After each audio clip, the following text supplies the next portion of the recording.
মেয়েদের জীবনটা বড়ই অদ্ভুত। যে বাড়িতে ছোট থেকে বড় হওয়া, খেলাধুলা করা, আজ সেই বাড়ির অতিথি আমি। তো তেমনই মার কাছে গেছিলাম, ঘুরলাম ফিরলাম, সব কিছু ঠিক আছে, কিন্তু এবার আমার নিজের বাড়ির ফেরার পালা।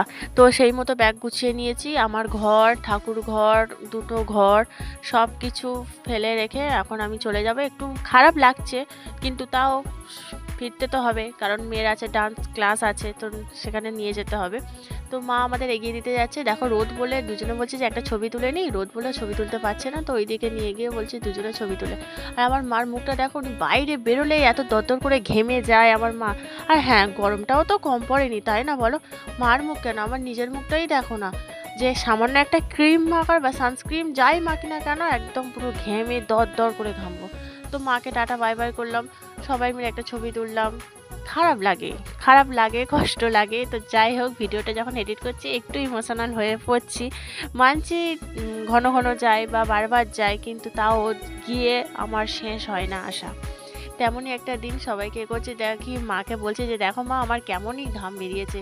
তো ফিরতে ফিরতে ওখানে একটা বাবার বন্ধু, মানে আমার ছোটোবেলাকার টিউশন টিচার, আমারও দাদা হয়, মারাও দাদা বলে, তো সার্বজনীন দাদা আমাদের।